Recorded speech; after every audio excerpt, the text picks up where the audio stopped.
Je vis dans cette maison depuis 10 ans. C'est une vieille bâtisse en bois, avec un sous-sol humide où s'entassent des cartons oubliés, des meubles couverts de draps et des objets dont je ne me souviens même plus l'origine. Depuis toujours, j'entends des bruits étranges venant de là. Des grincements, des petits claquements secs, comme si quelque chose bougeait tout seul dans l'obscurité. Mais je me suis toujours convaincu qu'il n'y avait rien d'anormal. Peut-être le bois qui travaille, des courants d'air qui déplacent des choses, ou même des rongeurs cachés dans un coin. Mais ces derniers jours, quelque chose a changé. Les bruits sont devenus plus nets, plus insistants. Ce n'était plus de simples craquements diffus, mais des bruits précis, comme si quelqu'un traînait quelque chose sur le sol en béton. Parfois, j'avais même l'impression d'entendre des légers chuchotements, presque imperceptibles, comme si des voix murmuraient tout bas derrière la porte du sous-sol. Bien sûr, je me suis dit que mon imagination me jouait des tours. J'ai toujours eu tendance à me faire des idées quand je suis seul tard le soir. Hier soir, alors que je lisais dans mon lit, j'ai entendu un bruit qui m'a glacé le sang. Un son différent de tous les autres. Ce n'était ni un craquement ni un objet qui tombait. C'était un bruit rythmé, lent, comme des pas prudents qui se déplaçaient dans l'obscurité du sous-sol. 1, 2, 3, 4 pas. Puis le silence. J'ai arrêté de respirer, mon cœur battait à tout rompre. J'ai tendu l'oreille, espérant avoir mal entendu, espérant que ce n'était qu'un produit de mon esprit fatigué. Mais non. Après quelques secondes de silence absolu, les pas ont repris. 5, 6, 7, toujours ce même rythme lent et calculé. Je me suis redressé brusquement dans mon lit, le regard fixé sur la porte de ma chambre, comme si quelque chose allait en surgir d'une seconde à l'autre. Mon téléphone était posé sur la table de nuit. J'ai hésité à appeler quelqu'un. Mais qui? La police? Et leur dire quoi? Que j'entends des pas dans mon sous-sol, alors que je vis seul. Ils allaient me rire au nez. Alors j'ai fait ce que toute personne rationnelle aurait fait à ma place. J'ai décidé d'ignorer. Je me suis allongé, j'ai tiré la couverture jusqu'au menton et j'ai fermé les yeux, essayant de convaincre mon cerveau que ce n'était rien. Que ce n'était rien.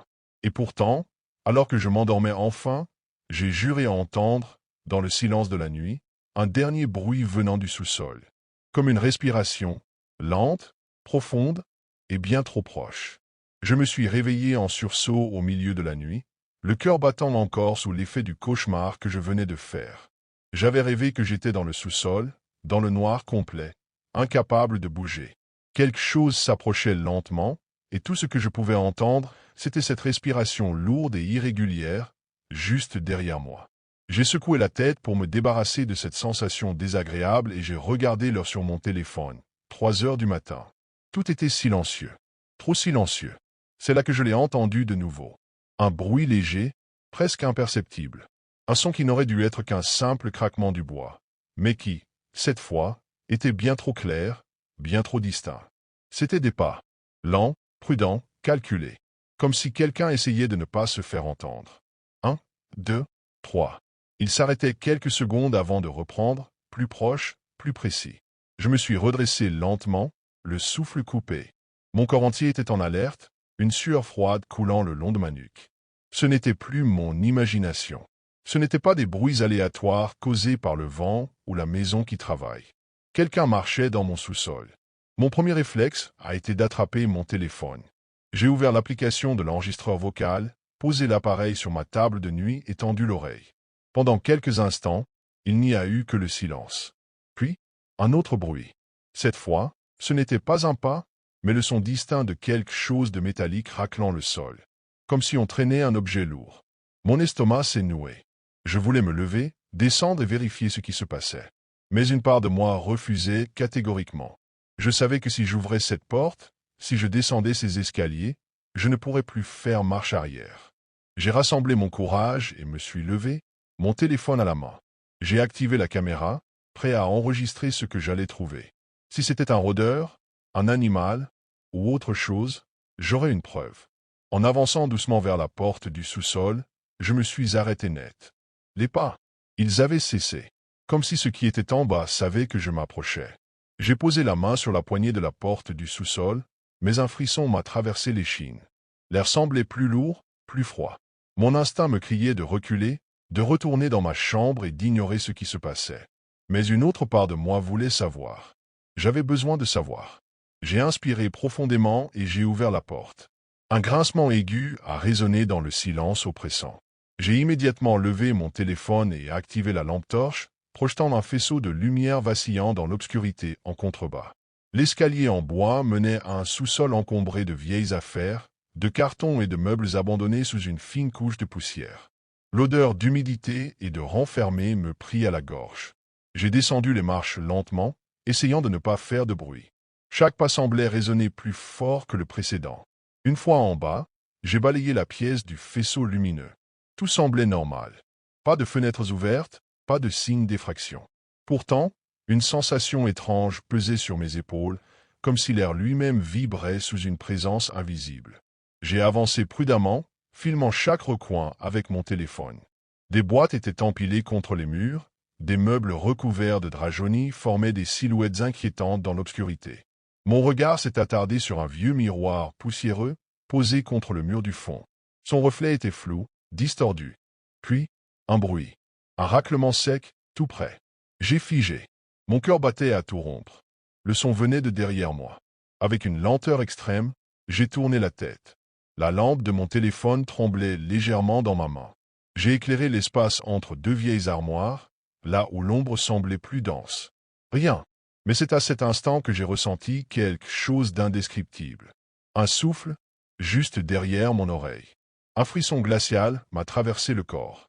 J'ai senti l'air chaud de ce souffle contre ma peau, une respiration lente et irrégulière, comme si quelque chose était juste derrière moi, tapis dans l'ombre. Mon cœur s'est emballé, mes jambes sont devenues de plomb. Chaque fibre de mon être me hurlait de courir, mais j'étais figé, incapable de bouger, terrifié à l'idée de ce que je pourrais voir si je me retournais. Le silence était absolu. Je pouvais entendre mon propre souffle tremblant, le bourdonnement du sang dans mes tempes. Puis, un bruit sec, quelque chose venait de bouger derrière moi. Pas un simple craquement du bois, ni un bruit diffus comme avant. Un mouvement distinct, délibéré, proche. Mon téléphone tremblait dans ma main. Je savais que je devais me retourner, que je devais voir ce qui était là. Rassemblant mon courage, j'ai inspiré profondément et j'ai pivoté brusquement, levant la lampe torche vers l'origine du bruit. La lumière a balayé les vieux meubles, projetant des ombres distordues sur les murs. Mes yeux fouillaient désespérément l'espace sombre, cherchant quelque chose, une silhouette, un mouvement, une explication. Mais il n'y avait rien. Puis, juste au moment où je pensais avoir perdu la tête, où je commençais à croire que tout ça n'était qu'un mauvais tour de mon imagination, je l'ai entendu de nouveau. Un souffle, cette fois plus fort, plus proche.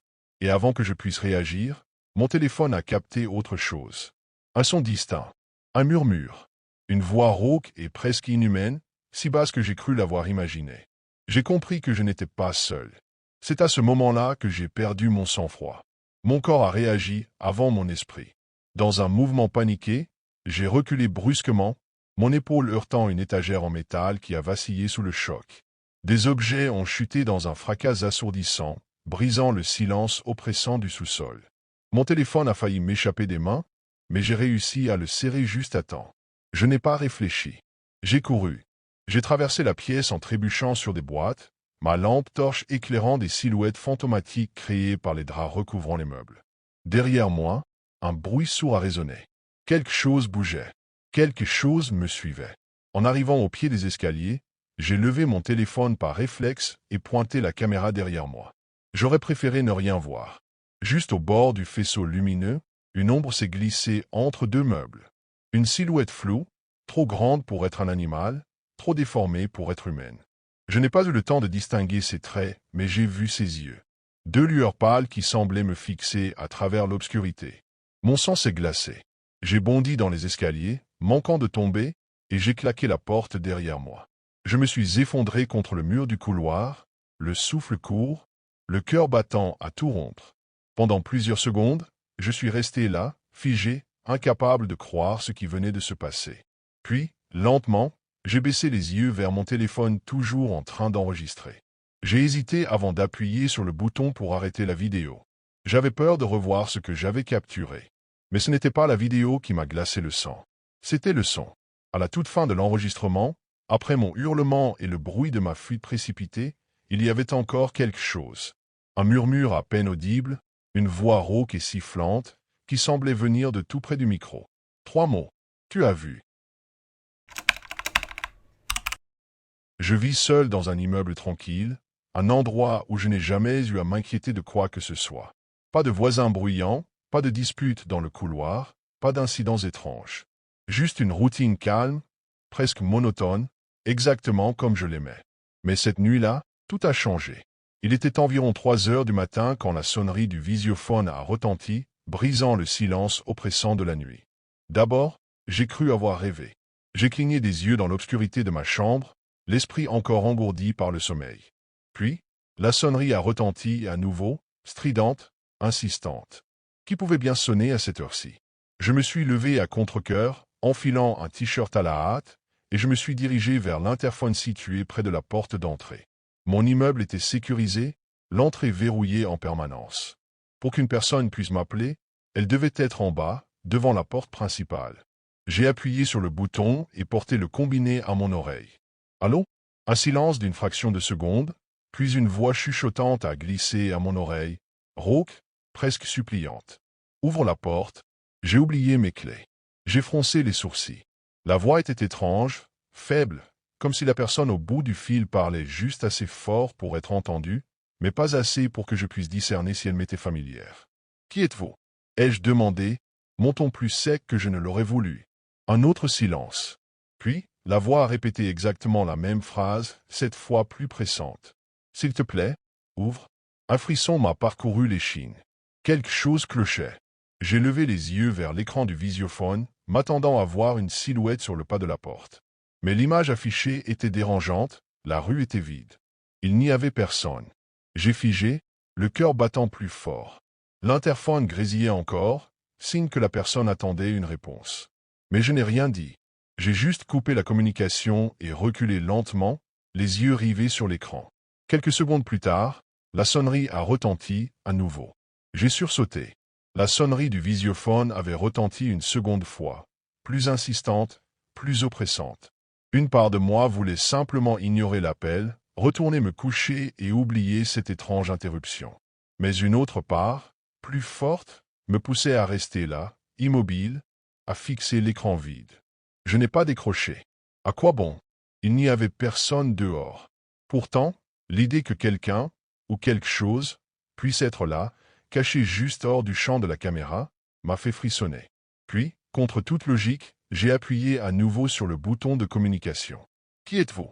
Que voulez-vous » La réponse est venue immédiatement, sans hésitation, comme si la personne savait que je reprendrais l'appel. « S'il te plaît, ouvre. » La voix était plus basse cette fois, presque un souffle à travers le haut-parleur, comme si elle venait de loin ou de trop près. « Si vous êtes un voisin, dites-moi votre nom. » Silence. Mon regard alternait entre l'écran et la porte d'entrée, mon cœur battant à un rythme désordonné.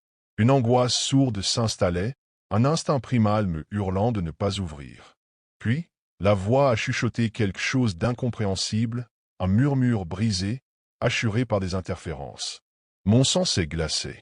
J'ai appuyé brutalement sur le bouton pour couper l'appel. Plus un son. Seul le bruit de ma propre respiration, courte et saccadée, résonnait dans l'appartement. J'ai reculé, les mains moites, et j'ai vérifié 3 fois que ma porte était bien verrouillée. Puis j'ai éteint l'écran du visiophone, et je suis allé me recoucher, sans me douter que le véritable cauchemar ne faisait que commencer. Je suis retourné dans mon lit, mais l'angoisse ne me quittait pas. Chaque bruit de la maison semblait amplifié, chaque craquement du plancher, chaque souffle du vent venant des fenêtres, me paraissait suspect. L'obscurité de la pièce m'enveloppait, mais à chaque seconde qui passait, il devenait de plus en plus difficile de respirer. J'avais l'impression que l'air était plus lourd, comme si quelque chose de tangible était dans la pièce avec moi, juste hors de ma portée. Je me suis retourné plusieurs fois dans le lit, incapable de trouver le sommeil. Mes pensées tourbillonnaient, des questions qui se bousculaient dans ma tête. Qui était cette personne? Pourquoi avait-elle insisté? Et surtout, pourquoi n'y avait-il personne sur la caméra? Cette idée me rongeait, me poussant à remettre en question chaque détail, chaque geste. Peut-être avais-je mal regardé. Peut-être qu'en réalité, quelqu'un était là, juste hors du champ. Mais pourquoi cette voix étrange? Pourquoi cet appel si pressant? Alors que je me débattais avec mes pensées, un bruit faible, presque imperceptible, a commencé à se faire entendre. D'abord, c'était comme un petit frottement, puis un son plus distinct, comme si quelque chose, ou quelqu'un, était en train de ramper sur le sol. Mon cœur s'est arrêté de battre un instant. L'idée que quelqu'un pourrait être entré dans mon appartement pendant que je m'étais distrait avec l'interphone me terrifiait. J'ai retenu ma respiration, écoutant attentivement, essayant de déterminer d'où venait ce bruit. Il se rapprochait de plus en plus, comme un chuchotement, un mouvement furtif, une présence invisible.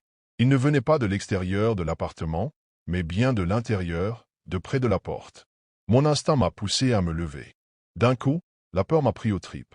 J'ai sauté du lit, sans prendre le temps de penser, mon esprit pris dans un tourbillon de terreur. Je suis allé jusqu'à la porte de ma chambre, me glissant silencieusement à côté, attendant que le bruit se fasse de nouveau entendre. Mais il n'y avait plus rien.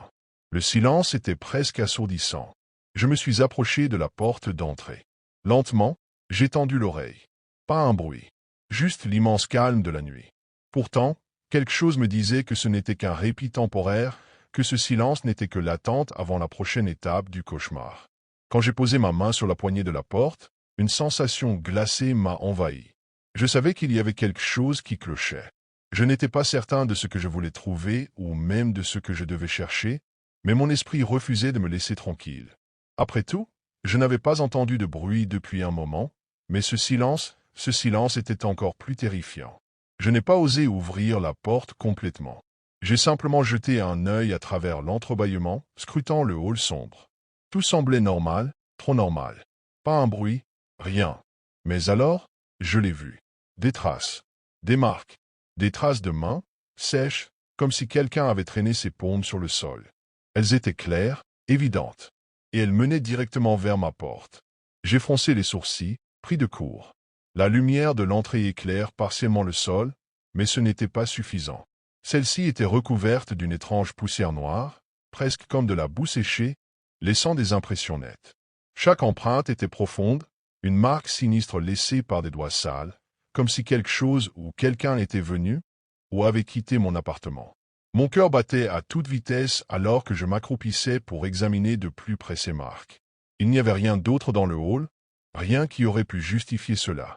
Je n'avais pas laissé de fenêtres ouvertes, et mes portes étaient toujours bien verrouillées. Mais ces traces étaient là, réelles, indéniables.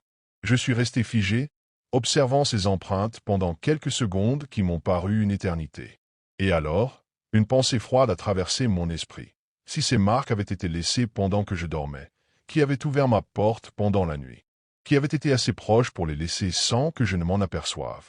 Une angoisse insupportable m'a envahi. J'ai vérifié à nouveau mes fenêtres, la porte, tout. Rien. Pourtant, ces marques, elles ne faisaient aucun sens. Elles n'avaient pas pu apparaître toutes seules. Je me suis forcé à respirer, à rester calme, mais en me levant, j'ai eu une horrible sensation que quelque chose me regardait.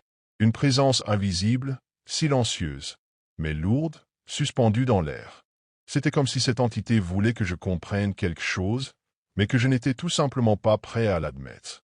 J'ai décidé de repartir vers la chambre. Chaque pas résonnait dans l'appartement comme un écho lugubre. Le souffle court, je suis retourné dans le salon, déterminé à vérifier à nouveau toutes les portes et fenêtres, mais tout ce que je pouvais entendre, c'était la palpitante battement de mon propre cœur. Je suis retourné dans la chambre, mais la peur m'étouffait de plus en plus. Chaque mouvement que je faisais semblait brisé par un lourd silence. Je n'arrivais pas à me débarrasser de cette sensation de mal-être, comme si je n'étais plus seul, comme si quelque chose, ou quelqu'un, attendait dans l'ombre, me scrutait. En me couchant, mes pensées tournaient en boucle. Ces traces sur le sol, ma porte ouverte sans explication, et cette voix. Mais tout était si irréel, comme un mauvais rêve dont je ne pouvais pas me réveiller. Je me suis forcé à fermer les yeux, espérant que l'obscurité m'apporterait un peu de réconfort, mais rien n'a changé. Le froid était toujours là, dans chaque recoin de l'appartement, et je savais que je ne pourrais pas m'endormir.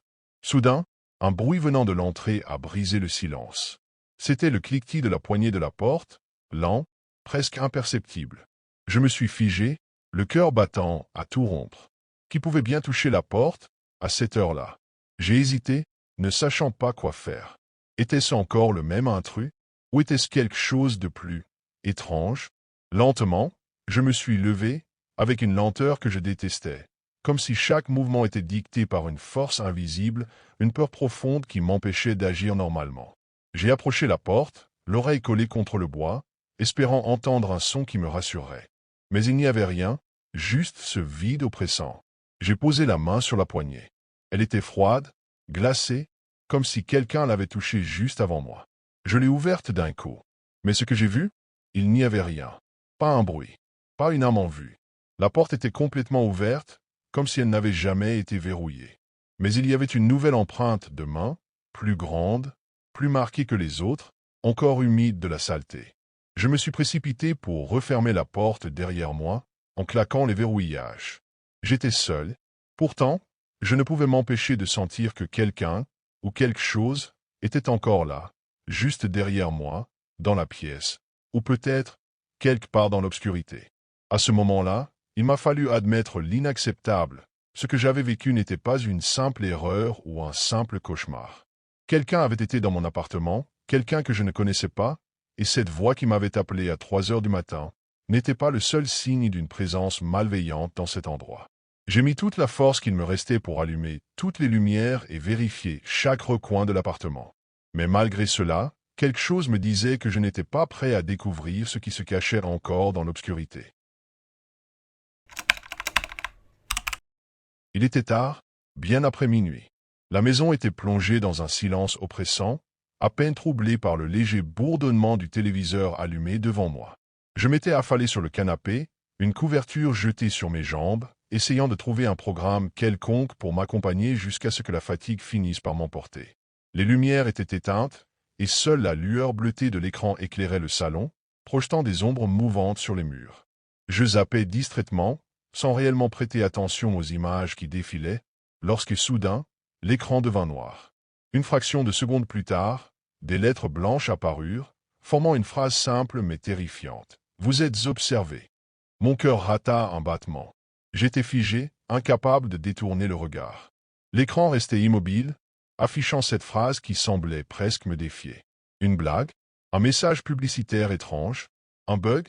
J'essayais de me convaincre que c'était une erreur technique, mais un frisson glacé me parcourut l'échine. Je saisis la télécommande et changeai de chaîne. Rien. Toutes les chaînes affichaient la même chose. Vous êtes observé. Je sentis ma gorge se serrer. Ce n'était pas normal. Je jetai un coup d'œil autour de moi, comme si je m'attendais à voir quelqu'un dans l'ombre du salon. Mais il n'y avait que le silence, pesant, presque palpable. L'air semblait plus lourd tout à coup. D'un geste rapide, j'éteignis la télévision. L'écran devint noir. Et c'est à ce moment-là que je le vis. Dans le reflet sombre de la télévision éteinte, juste derrière moi, se tenait une silhouette immobile. Je restai figé, mon souffle bloqué dans ma gorge. Mon cœur battait si fort que je pouvais l'entendre résonner dans mes tempes. Lentement, les muscles tendus, je me retournai d'un coup, prêt à faire face à... Quoi? Exactement? Rien. Le salon était vide. Seul le silence pesant m'enveloppait, oppressant, presque tangible. Mon regard balaya la pièce, chaque ombre devenant une menace possible. J'essayais de rationaliser. Mon esprit me jouait des tours. Ce n'était qu'un effet d'optique, une illusion causée par la fatigue et la lumière diffuse de la télévision. Pourtant, une sensation étrange persistait, comme un poids invisible sur ma poitrine. Quelque chose clochait. Je baissai les yeux vers la télécommande, toujours serrée dans ma main moite. D'un geste hésitant, je rallumai la télévision, cherchant à dissiper ce malaise en revenant à une réalité plus familière. L'écran clignota, une fraction de seconde d'image brouillée, puis le programme habituel réapparut. Je poussai un soupir de soulagement, tentant de me convaincre que ce n'était qu'un simple bug. Peut-être une erreur de transmission, une mauvaise blague d'une chaîne obscure. Je changeai de chaîne pour m'assurer que tout était revenu à la normale. 1, 2, 3. Les programmes défilaient sans problème. Mon corps se détendit légèrement. Mais alors que je posais la télécommande sur la table basse, un détail me fit frissonner. Les mots « Vous êtes observé » étaient toujours là. Ils s'affichaient furtivement, comme un clignement imperceptible entre les images. Une milliseconde, à peine perceptible, mais assez pour que mon cerveau l'enregistre. Quelque chose voulait que je sache que ce n'était pas fini. Mon estomac se serra. Cette fois, je ne pouvais plus ignorer ce qui se passait. Ce n'était pas un simple bug, ni une mauvaise blague. Quelque chose, ou quelqu'un, essayait de me faire comprendre que j'étais bel et bien observé. D'un geste brusque, j'éteignis à nouveau la télévision. L'écran devint noir, et le salon plongea dans une obscurité presque totale, seulement troublée par la faible lumière de la rue filtrant à travers les rideaux. Et c'est à ce moment-là que mon sang se glaça. Dans le reflet de l'écran noir, juste derrière moi, il était là. Une silhouette, indistincte, mais bien présente. Figée, immobile, comme si elle m'observait depuis le début. Elle n'avait pas de visage. Juste une ombre humanoïde, un vide sombre où auraient dû se trouver ses traits. Mon corps refusa de bouger. Mes doigts s'enfoncèrent dans le tissu du canapé, une fine pellicule de sueur couvrit ma nuque. Je voulais me retourner, mais une peur viscérale m'en empêchait. Une voix sourde hurlait dans ma tête. Ne bouge pas, ne regarde pas. Mon regard restait fixé sur le reflet, mon cœur battait à tout rompre. Et puis, sans un bruit, sans un mouvement visible, la silhouette se rapprocha. L'écran noir capta son avancée, à peine perceptible, mais réelle. 1 centimètre, puis un autre. Je rassemblai tout mon courage et me retournai d'un coup. Il n'y avait rien. Le salon était vide. Seul le silence me répondait. Mais lorsque mon regard revint vers la télévision, quelque chose me fit vaciller. La télécommande, que j'avais posée sur la table basse quelques secondes plus tôt, était maintenant sur le sol, de l'autre côté de la pièce. Mon corps entier se tendit. Comment était-ce possible? J'étais seul. Je devais être seul. Et pourtant, la télécommande, que j'avais laissée à portée de main, gisait maintenant à plusieurs mètres de moi, sur le parquet froid. Un frisson glacé remonta le long de ma colonne vertébrale. Quelque chose dans cette maison était en train de jouer avec moi. Je me levai lentement, chacun de mes mouvements accompagnés d'un silence oppressant. Mes pieds nus effleurèrent le sol, et je fis un pas hésitant vers la télécommande. Chaque fibre de mon être me criait de ne pas le faire, de rester immobile, d'ignorer cette présence invisible qui, je le sentais maintenant, était toujours là, cachée quelque part, tapie dans les ténèbres. Je me penchai et ramassai l'objet d'une main tremblante. Mon souffle était court, mes oreilles bourdonnaient sous l'effet d'une panique contenue. J'essayais de raisonner. Peut-être que je l'avais laissée tomber sans m'en rendre compte, peut-être qu'elle avait glissé. Mais non, je savais que ce n'était pas ça. Le silence devint plus dense, comme si l'air lui-même pesait sur mes épaules. Et puis, un bruit, un léger grincement, à peine perceptible, venu de derrière moi. Comme si quelqu'un s'était déplacé. Mon cœur manqua un battement. Je serrai la télécommande dans ma main moite, l'adrénaline me figeant sur place. Puis, lentement, presque à contre-cœur, je levai les yeux vers la télévision éteinte. Et je vis, non plus un reflet, non plus une silhouette vague, mais un visage, juste derrière moi, me regardant fixement. Un hurlement mourut dans ma gorge. Mon corps refusa de bouger, paralysé par une terreur absolue. Le visage dans le reflet n'était pas humain. Ses yeux étaient vides, noirs comme le néant, et sa bouche semblait s'étirer dans un rictus grotesque, figé dans une expression de pure malveillance. Je devais me retourner. Je devais voir si cette chose était réellement derrière moi, ou si mon esprit me trahissait. Mais une peur primitive m'en empêchait, une certitude viscérale. Si je me retournais, si je croisais son regard dans la réalité, il se passerait quelque chose d'irréversible. L'écran de la télévision grésilla soudainement, un flash de statique illuminant brièvement la pièce. Instinctivement, mes doigts crispés appuyèrent sur un bouton de la télécommande. L'image apparut. Une vidéo. Une transmission en direct. Je me vis à l'écran. Mon dos, ma nuque tendue, la télécommande serrée dans ma main tremblante. L'angle était impossible. C'était comme si une caméra filmait depuis juste derrière moi. Un frisson d'horreur me parcourut.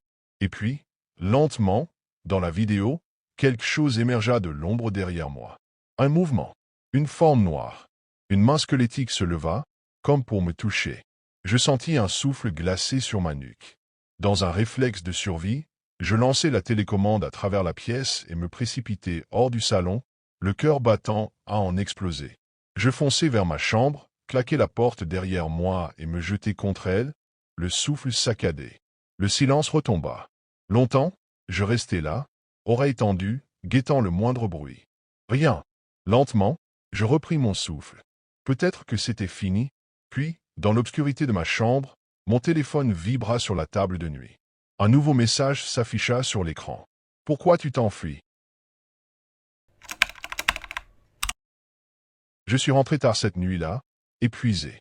La journée avait été interminable, et tout ce que je voulais, c'était m'écrouler sur mon lit et disparaître dans l'obscurité du sommeil. En montant les marches de mon immeuble, je sentais mes jambes lourdes, chaque pas résonnant dans le couloir silencieux. J'ai fouillé machinalement dans ma poche pour en sortir mes clés, les doigts engourdis par la fatigue. La porte s'est ouverte dans un léger grincement, et je suis entré sans même allumer la lumière. L'obscurité de mon appartement ne m'a pas dérangé. Je connaissais chaque recoin, chaque meuble. Je pouvais me déplacer les yeux fermés. Refermant la porte derrière moi, j'ai jeté mon sac sur la chaise près de l'entrée, retiré mes chaussures du bout des pieds et avancé directement vers ma chambre. D'un geste automatique, j'ai soulevé la couverture et me suis laissé tomber sur le matelas, le corps vidé de toute énergie. L'air était tiède, presque réconfortant. Pourtant, à l'instant où ma tête a touché l'oreiller, une sensation étrange m'a traversé, comme si la chaleur de quelqu'un d'autre imprégnait encore les draps. Au début, j'ai cru que c'était juste la chaleur accumulée dans les draps, peut-être à cause de la pièce fermée toute la journée. Mais plus je restais allongé, plus cette sensation devenait troublante. Ce n'était pas simplement une chaleur diffuse. C'était localisé, précis, comme si quelqu'un s'était allongé là, juste avant moi.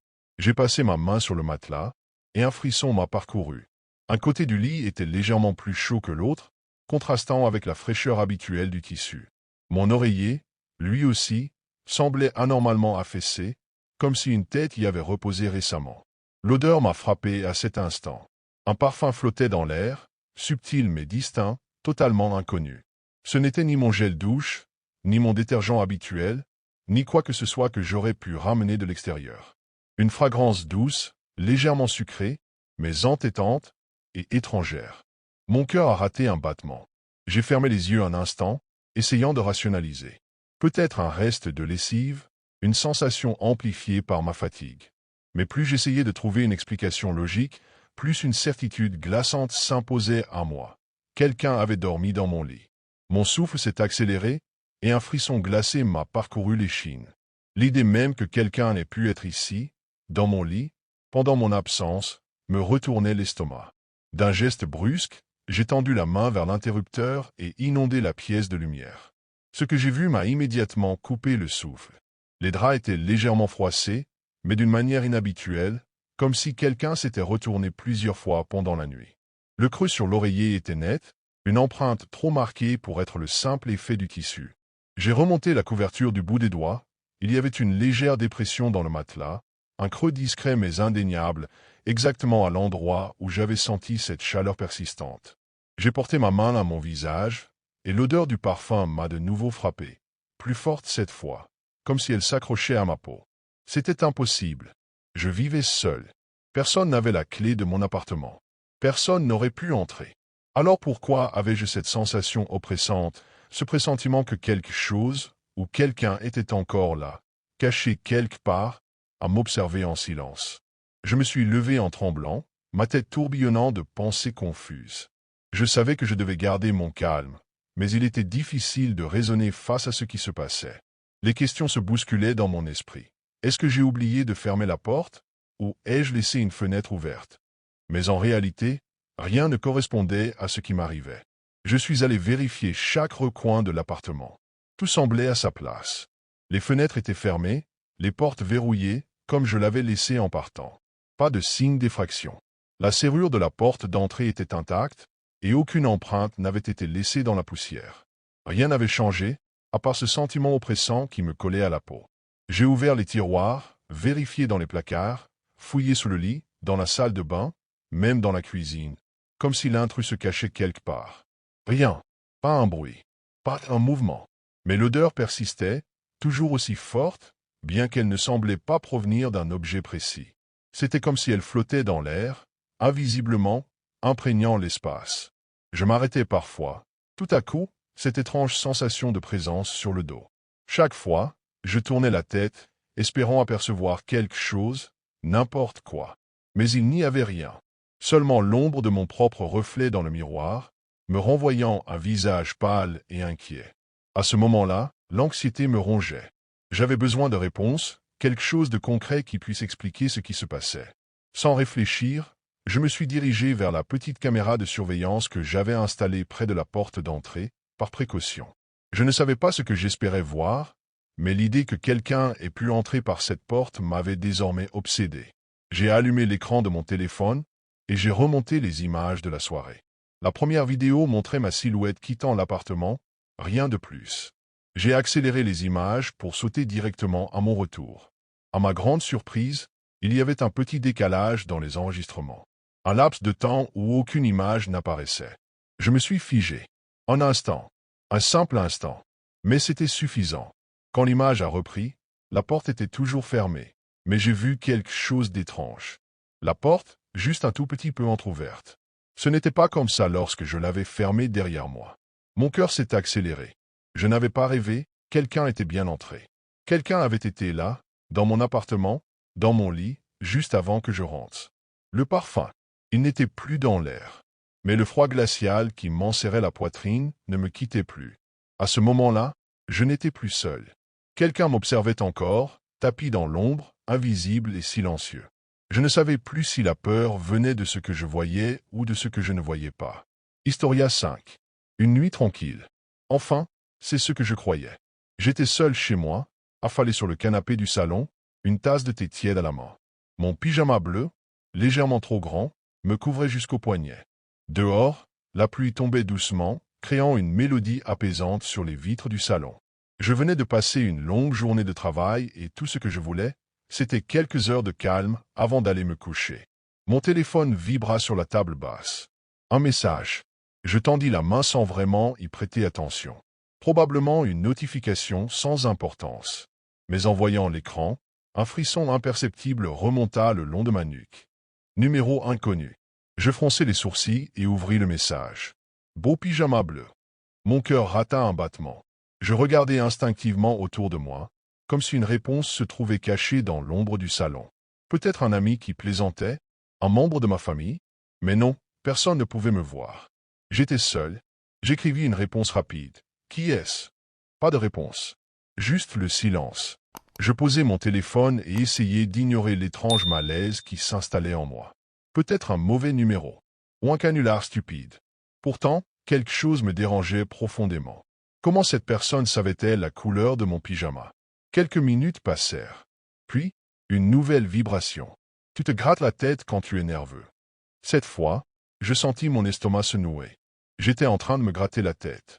À cet instant précis, mon regard glissa lentement vers la fenêtre du salon. La nuit était noire, la pluie dessinait des traînées liquides sur la vitre. Derrière, il n'y avait que l'obscurité, épaisse, insondable. J'hésitai un instant, puis me levai lentement, mon souffle court. Une autre vibration. Inutile de regarder par la fenêtre, je suis déjà parti. Mon sang se glaça. Je me figeai, incapable de bouger, incapable de respirer. Je scrutais la nuit, mais il n'y avait rien. Juste mon propre reflet, pâle, terrifié. Mon cœur battait si fort que je l'entendais résonner dans mes tempes. Et puis, après une éternité, une dernière vibration. Tu as pris trop de temps. La prochaine fois, je frapperai à la porte. Mon téléphone glissa de mes mains et tomba sur le tapis avec un bruit sourd. J'avais l'impression que l'air autour de moi s'était épaissi, devenant presque irrespirable. Mon regard allait de la fenêtre à la porte d'entrée, puis aux ombres mouvantes dans les coins du salon. Quelqu'un était-il vraiment là, dehors, caché dans l'obscurité? Mon premier réflexe fut de me convaincre que c'était une plaisanterie. Un ami qui s'amusait à me faire peur. Pourtant, quelque chose n'allait pas. Il n'y avait rien d'amusant dans ces messages. Il n'y avait pas de rire, pas d'indice qui aurait pu suggérer une farce. Juste une précision glaçante, une présence invisible qui savait exactement ce que je faisais. Je ramassai mon téléphone d'une main tremblante et tapai un message. « Qui es-tu? Qu'est-ce que tu veux ?» Aucune réponse. Je jetai un coup d'œil vers la porte d'entrée et me dirigeai lentement vers elle. Je vérifiai 2 fois la serrure, puis 3. Fermée. Pourtant, une angoisse rampante s'insinuait en moi, me murmurant que cela ne suffirait pas. Mon téléphone vibra à nouveau. « Tu vérifies la porte. C'est une bonne habitude. » Mes jambes faillirent me lâcher. C'était impossible. Impossible. À moins que... Mon regard se tourna vers les caméras de surveillance que j'avais installées quelques mois plus tôt, à l'entrée et dans le couloir. Je me précipitai vers mon ordinateur portable et ouvris l'application connectée au système. Les images apparurent à l'écran, en noir et blanc, granuleuses sous l'éclairage nocturne. L'allée devant chez moi était vide. Personne sur le porche. Personne dans le jardin. Juste la pluie qui tombait en fin rideau, rendant tout plus flou, plus inquiétant. Et puis, juste au moment où je commençais à me calmer, une nouvelle vibration. Tu es malin. Mais ce ne sont pas tes caméras qui me verront en premier. Je me figeai. Mon regard descendit lentement vers l'écran de mon ordinateur. C'est là que je le vis. Dans un coin, juste à la limite du champ de vision de la caméra, une silhouette immobile. Une ombre humaine, indistincte, floue, mais bien réelle. Mon souffle se bloqua dans ma gorge. Puis, en un battement de cils, elle disparut. Mon cœur battait si fort que j'avais l'impression qu'il allait exploser dans ma poitrine. Mon regard restait rivé sur l'écran, espérant voir la silhouette réapparaître, espérant que mes yeux m'avaient joué un tour. Mais non, l'image était vide à présent, comme si rien ne s'était jamais trouvé là. Je me levai brusquement, mon fauteuil roulant en arrière avec un grincement strident. J'avais besoin de réfléchir, de reprendre mon souffle. Mais avant même que je puisse faire un pas, mon téléphone vibra à nouveau. « Tu m'as vu, n'est-ce pas ?» Je sursautai, mon corps entier parcouru d'un frisson glacial. Non, non, ce n'était pas possible. Cette chose, cette personne, savait que je la regardais, comme si elle pouvait me voir aussi. D'un geste paniqué, j'éteignis les lumières du salon et me plaquai contre le mur. Mon souffle était court, mes doigts crispés autour de mon téléphone. Peut-être que si je restais immobile, si je faisais semblant de ne plus être là, cette présence disparaîtrait. Mais à peine avais-je eu cette pensée qu'une nouvelle vibration retentit. « Ne te cache pas. Je sais exactement où tu es. » J'étouffai un cri. Mon regard se porta vers la porte de ma chambre, juste en face de moi. Y entrer et verrouiller la porte semblait être la seule option. D'un mouvement rapide, je me jetai à l'intérieur et tournai la clé dans la serrure. L'obscurité m'enveloppait. Mon souffle résonnait dans le silence, court et irrégulier. Mes doigts cherchaient à tâtons l'interrupteur, mais avant même que je puisse l'atteindre. Un coup résonna dans la maison. Je me figeai. Un deuxième coup, puis un troisième. Quelqu'un frappait. Pas à la porte d'entrée, pas à la fenêtre, mais à la porte de ma chambre. Et avant que je puisse faire quoi que ce soit, mon téléphone vibra une dernière fois. J'avais promis. Non, cette fois, je frappe à la porte. Le silence qui suivit fut pire que les coups. Un silence épais, oppressant, où même ma propre respiration me semblait trop forte, trop bruyante. Je fixais la porte de ma chambre, mon corps entièrement figé par la peur. J'essayais de me convaincre que j'avais mal entendu, que mon esprit me jouait des tours. Puis, un quatrième coup, plus fort, plus lent. Je reculai instinctivement, mon dos heurtant la commode derrière moi. Mon téléphone tremblait dans ma main, mon souffle se bloquait dans ma gorge. Je devais appeler quelqu'un, la police, un voisin, n'importe qui. Mais quand je regardais l'écran, une nouvelle angoisse me prit aux tripes. Aucune connexion. Le réseau avait disparu. Pas de Wi-Fi, pas de données mobiles. Juste une icône vide, comme si mon téléphone n'existait plus dans le monde extérieur. Le cinquième coup retentit, cette fois plus proche. Ce n'était pas possible. La porte était fermée, verrouillée. Personne ne pouvait être à l'intérieur de ma chambre. Pourtant, le sixième coup, cette fois, il venait de derrière moi.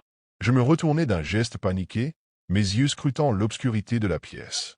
Mon armoire, entr'ouverte d'accent grave peine quelques centimètres, me parut soudain terriblement menaçante. J'étais pourtant certain qu'elle était fermée tout à l'heure.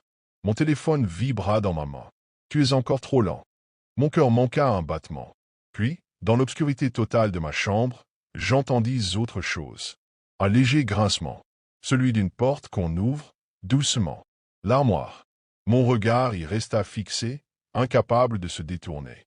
L'espace sombre entre les deux portes entr'ouvertes me paraissait plus profond, plus menaçant qu'une simple armoire en bois ne devrait l'être.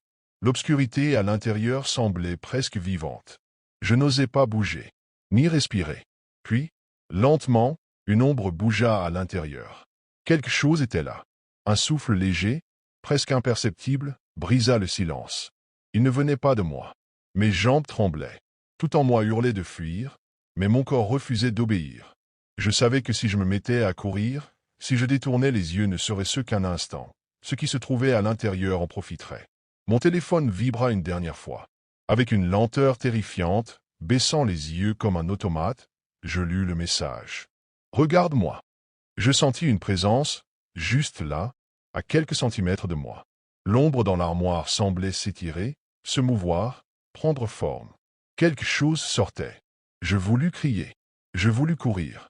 Mais il était trop tard. Une main glaciale se posa sur mon bras.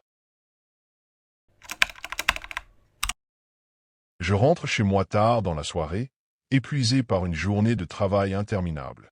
Le silence de mon appartement m'accueille comme d'habitude, seulement troublé par le léger bourdonnement du réfrigérateur et le tic-tac lointain de l'horloge accrochée au mur du salon.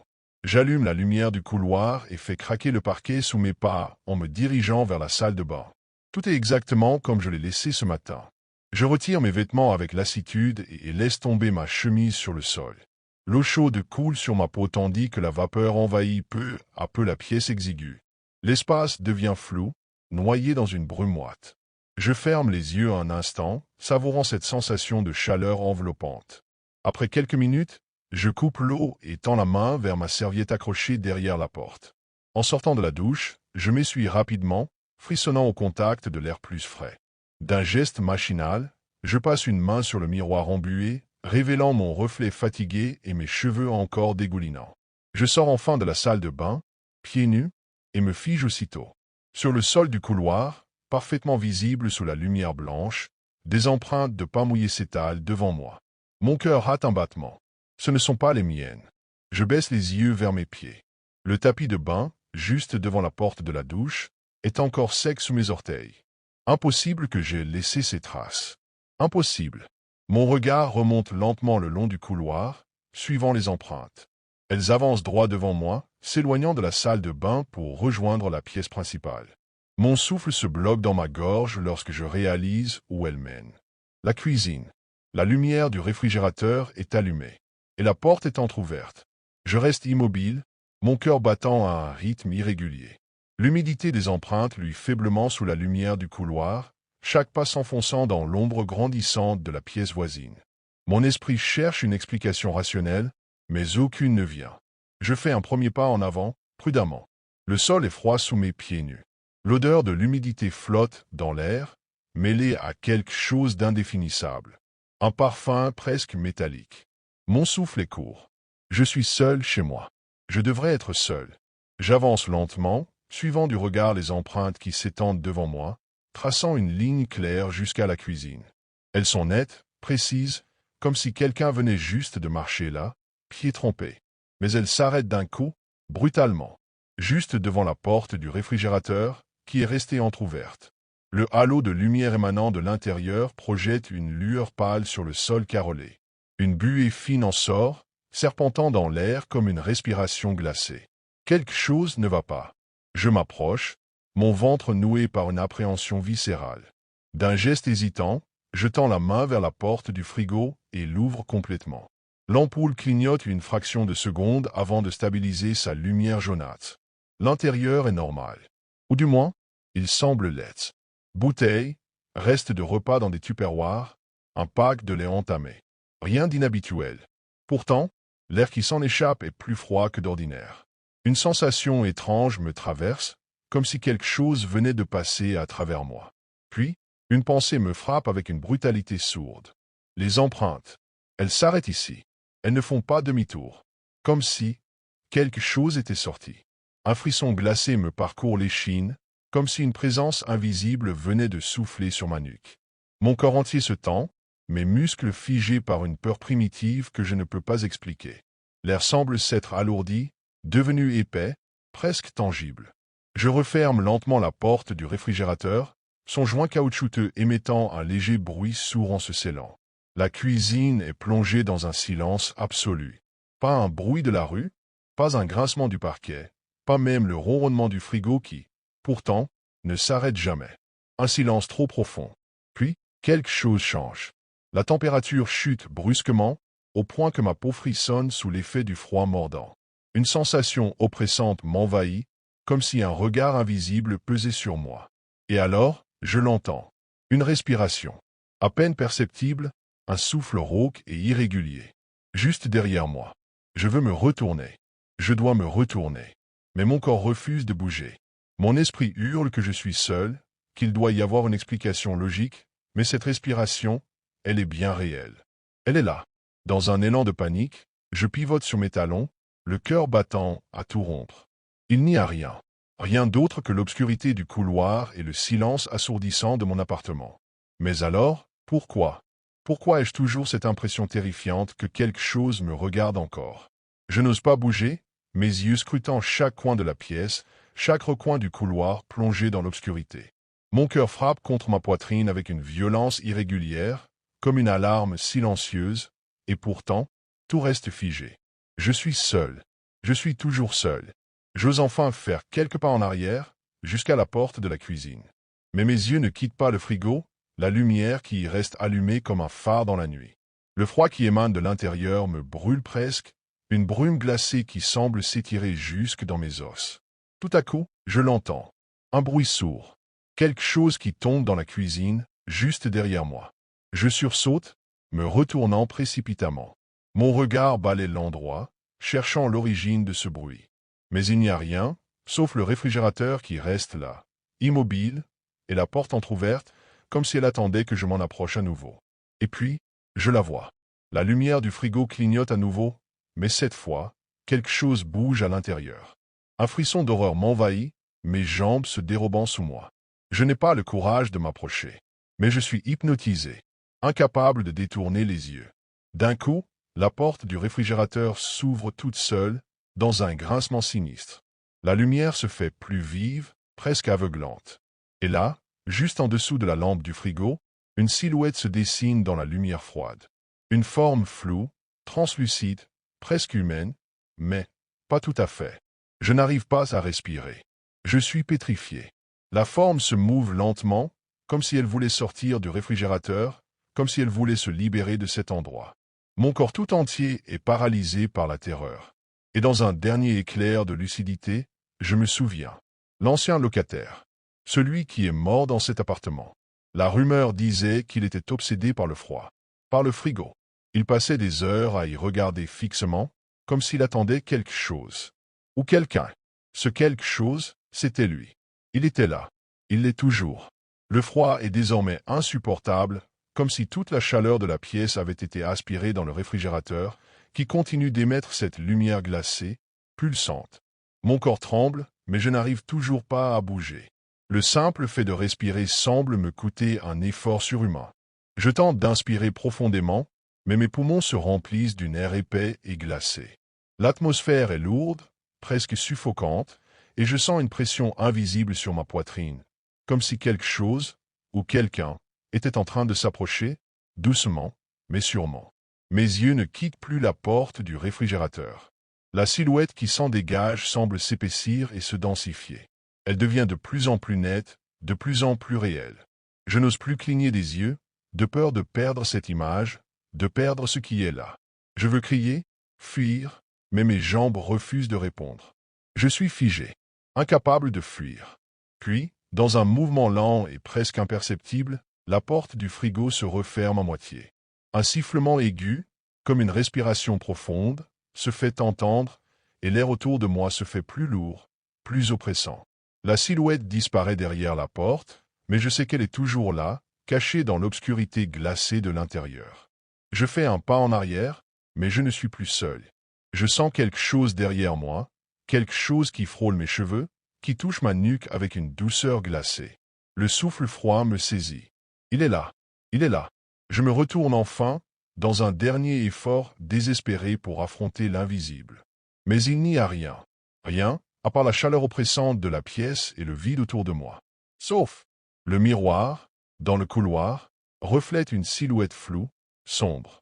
Elle me regarde, mais je ne suis plus seul. Et je le sais. Le dernier battement de mon cœur résonne dans mes oreilles, et je sens la chaleur de mon souffle s'estomper. Je suis parti.